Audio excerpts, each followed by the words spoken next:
Emanuel Pessoa está aqui com a gente. Manuel, que bomba! Vou jogar ela um pouquinho para você. Vou passando aqui, mas pelo menos dessas que a gente já colocou, Ciro Nogueira, agora também o Felipe Mourão, que está lá com a Polícia Federal investigando justamente como é que ele conseguiu se enforcar com uma camisa na audiência de custódia. Bomba caindo, vários ministros sendo citados, até Carmen Lúcia, que até agora não tinha sido citada, aparece nessa mesa aqui nesse evento em Nova York. E agora, hein? Qual que é a sua avaliação, pelo menos, desse inicinho? Boa tarde, bem-vindo. Boa tarde. Eu estava aqui pensando como é que o sujeito consegue se suicidar com a camisa na audiência de custódia, né?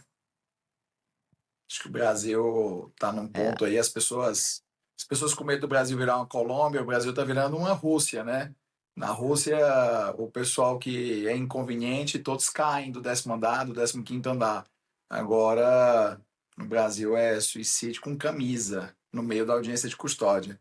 Essa é nova, né? Eu nunca tinha imaginado isso. Nunca imaginaria que a camisa daria um pano suficiente para dar a volta e enforcar no pescoço do sujeito. Mas vamos adiante. O ponto é o seguinte: todo mundo já sabia que o celular do Volcar era uma bomba, por isso que havia tanta luta lá no Supremo Tribunal Federal para a maneira como seriam conduzidas as provas, a questão dos sigilos, etc. Por sorte, né, o processo foi parar em alguma parte do processo de juiz de primeiro grau e a parte que toca ao Supremo no André Mendonça. Então nós temos mais chances agora de descobrir aí as grandes vorcaradas desse país. agora, está chegando a informação aqui de Brasília. Eu citei há pouco o nome do. Calma aí, gente, deixa eu lembrar. Do sócio, né, dele, que seria o sócio, o Tanuri, né? Até esqueci o nome dele. Celso Tanuri. Não, não é Nelson, não é? Calma aí, vou voltar aqui, gente, porque tem Nelson muita coisa. Tanuri, Paula, Nelson Nelson Tanuri, Tanuri. obrigada, Emanuel. Aqui, ó, nessa postagem a gente colocou do relógio, ele dizendo, né, o empresário dizendo que, olha, foi um presente quando ele fez 70 anos, e até falei, olha, a Tayane Mello entrou em contato com o empresário e disse que tinha sido só um presente e tal. Mas eu falei, olha, ele foi investigado na segunda fase da Operação Compliance como um dos prováveis sócios. E agora sai também uma nota do Ministério Público Federal dizendo que pela primeira vez se tem realmente apontado Tanuri como sócio oculto de Daniel Vorcaro. Ou seja, tudo isso deve crescer ainda mais. Você estava falando, Emanuel, da questão do Mourão, tirar a própria vida, né, com a camisa. A gente também ficou se perguntando, porque uma morte encefálica, por quanto tempo, né? Você tem que ficar se enforcando. E aí a Polícia Federal disse que tem imagem de tudo. Mais cedo eu tinha ouvido, inclusive, que o Ministério Público Federal tinha que entrar nessa investigação. Não, mas pelo que a gente tem até agora, parece que é a própria Polícia Federal que vai investigar, porque tem imagens. A própria oposição já fez ali postagem dizendo que quer saber mais sobre isso. Mas é um caso do Ministério Público Federal entrar também, não é não? Paula, é que assim, o Ministério Público Federal, ele é o titular da ação penal. E o órgão de investigação de crime é a Polícia Federal. Então, o Ministério Público Federal, ele participa da investigação requerendo diligências, controlando o processo criminal, oferecendo as denúncias. Mas esse trabalho de campo, investigativo, as diligências, quem faz é a Polícia Federal. Eu peguei aqui mais um momento da conversa, que é na data, né, dia 12 de abril de 2024, daquela reunião que Vorcaro teve fora da agenda, que estaria Guido Mantega, ele que teria articulado tudo, o presidente Lula, Galípolo, que ainda não era presidente do Banco Central, e aí ele falando com a Marta Greff, que é a namorada, a noiva, então, ela perguntando se acabou e pergunta se foi tudo bem. E aí ele responde que foi ótimo. E depois ele continua dizendo muito forte. Ele chamou o presidente do Banco Central, que vai entrar, Gabriel Galípolo, que participou dessa reunião. 3 ministros. E ela fala, né, nossa, temos que falar hoje, enfim, quando você tiver um tempinho, ele fala assim. Ou seja, ele fala que aquela reunião foi ótima, que chamou o presidente do Banco Central, que vai entrar para essa reunião, Galípolo, e mais 3 ministros. Até agora, em nenhum material, a gente viu o nome Lula sendo citado. Mas isso aqui a Polícia Federal fala que é justamente sobre esse encontro fora da agenda, Emanuel. Então o que acontece é o seguinte, né? Infelizmente, o que você percebe é que a cúpula da República toda, tanto no Judiciário, quanto no Executivo, quanto no Legislativo, tinham relações com o Vorcaro. O que interessa saber com o Banco Master, o que interessa saber é quais dessas relações são relações republicanas, ou seja, possíveis de serem tidas, porque ninguém vai imaginar que o presidente da República não vai eventualmente se encontrar com o presidente de banco, isso acontece. Mas precisa saber se essa relação ela era republicana ou não republicana, se ela é escondida ou não escondida, e precisa entender aí se alguém ganhou ou não alguma coisa. Então, pelo jeito, a gente está só no começo da investigação. Agora, para o Lula, que tempestade, né? Justamente em ano eleitoral, vem todo esse problema do Master e vem um problema no exterior. Estou pegando aqui, são muitas citações a Alexandre de Moraes. Vou pegar uma delas, tá? Aqui, ó, dia 19 de abril de 2025. Estou indo encontrar Alexandre Moraes aqui perto de casa. Como assim, amor? Ela diz. Ele está em Campos do Jordão, aqui na Serra de São Paulo. Ou foi para te ver? Ele está passando o feriado. Aí depois, no dia 17 de maio de 2024, quem é esse outro com você? Ela pergunta, né? A gente vai conversar, enfim. Não conheço, né? Fala do Ciro Nogueira. É um senador, muito amigo meu. Quero te apresentar. Um dos meus grandes amigos da vida. E Ciro Nogueira, há pouco, eu coloquei aqui. Ele não chegou a negar que é muito amigo dele, chegou, acho que nas últimas horas, até dizer que era conhecido, que conhece muitas pessoas, mas ele se refere como muito amigo. A gente tem Ciro Nogueira aqui sendo citado. Quando o Ciro Nogueira hoje ele posta, Emanuel, um vídeo nas redes sociais falando daquela questão de emendas e tal, que teria passado e que acabou sendo rejeitado, que o próprio Vorcaro fala que estaria ali com amigos em Brasília para passar um projeto que seria muito benéfico para ele. E Alexandre de Moraes indo na casa dele em Campos do Jordão. Uma das visitas de Alexandre de Moraes, né? Essa visita do Alexandre de Moraes, acho que é o que complica tudo, porque o que acontece, né? Existe um contrato muito caro entre o escritório da esposa dele com o Banco Master. Então, até então, a defesa era de que isso não teria nada a ver com ele.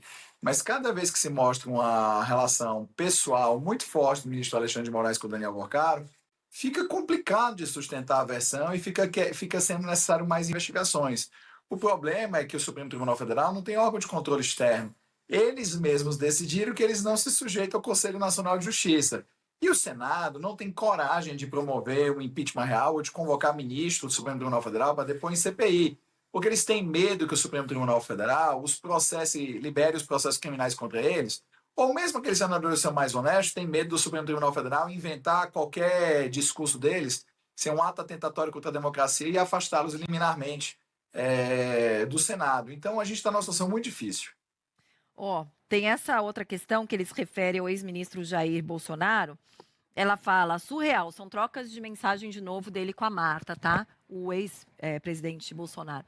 E aí, o Vorcaro fala o seguinte, o pior de ontem foi ter o Bolsonaro postado. Recebi mais de 1000 mensagens no Instagram. E ela pergunta, postou aonde? No Twitter dele. Idiota. Aí ela fala, uou, não acredito. Aí Vorcaro fala, depois todos os amigos, o próprio Ciro, ligou, mas não tinha como tirar. Cara é um berrócio, imbecil, né? Aí, Marta, tô tentando traduzir aqui, tá com vários erros ali. Aí a Marta diz, entendi, Twitter é terra de ninguém. Aí ele pergunta como tá aí, enfim. Mas pelo que dá para entender também, né, Emanuel, dessa questão, tentaram ligar para ele, reclamando, alguns não, ele xingando o ex-presidente Bolsonaro de idiota, já não dava mais tempo de tirar ali, já tinha repercutido. Agora qual é? A gente tem que catar atrás dessa data, né? Dia 13 de julho de 2024, para saber qual é essa publicação. Mas ali se referindo a Bolsonaro como idiota.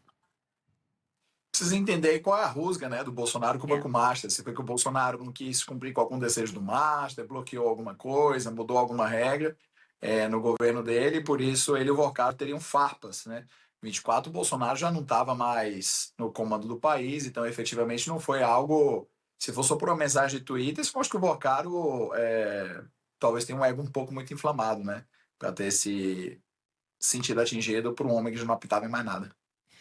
João Dória aparecendo aqui também. Essa aqui do Dória tá complicada, viu, Manuel? Ele manda o seguinte: amigo Daniel, boa tarde, estou preocupado com você. Tenho escutado coisas que vão precisar de reação sua, sempre com equilíbrio e ponderação, mas jamais com silêncio. Vamos agendar um café? Aí Vorcaro responde: com relação a quê? Dória fala a você, ao Maurício, ao banco, reservadamente. Vorcaro responde, não entendi bem, quer me ligar? Ligo já, Dória. Aí depois tem ali uma mensagem né, de ligação do Dória que não foi atendida, e aí ele manda, liguei. Essa tá complicada também, hein, Manuel, do ex-governador aqui, ex-prefeito também de São Paulo, empresário João Dória. Veja bem, né? Por que o João Dória quis dar esse aviso para o Vorcaro, né? Fica um pouco complicado. Acho que o Dória se elegeu numa plataforma em que ele pregava uma ética extrema, né? Ele começou até essas movimentações políticas aqui quando criou na cidade de São Paulo um movimento na época, né, do governo dos petistas chamado Cansei, que teria como mote, né, ética na administração pública. Então, se ele queria dar um aviso prévio ao Vorcaro de alguma coisa, de investigação, de qualquer coisa, seria um tiro aí contra a culatra pelo que ele sempre prega, né? Então, espero que o ex-governador venha a público para se manifestar e explicar isso, porque realmente essa mensagem pega bastante mal. Essa aqui, eu me lembro que quando a gente começou a falar de Banco Master, enfim, entrevistei vários economistas, advogados, todo mundo falando que ia ser uma coisa muito grande mesmo.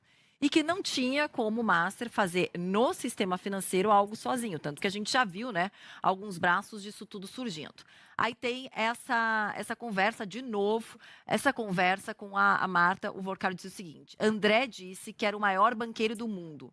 E ele era Deus que apareceu na nossa vida, que tínhamos que agradecer a Deus a proposta e esquecer o BRB.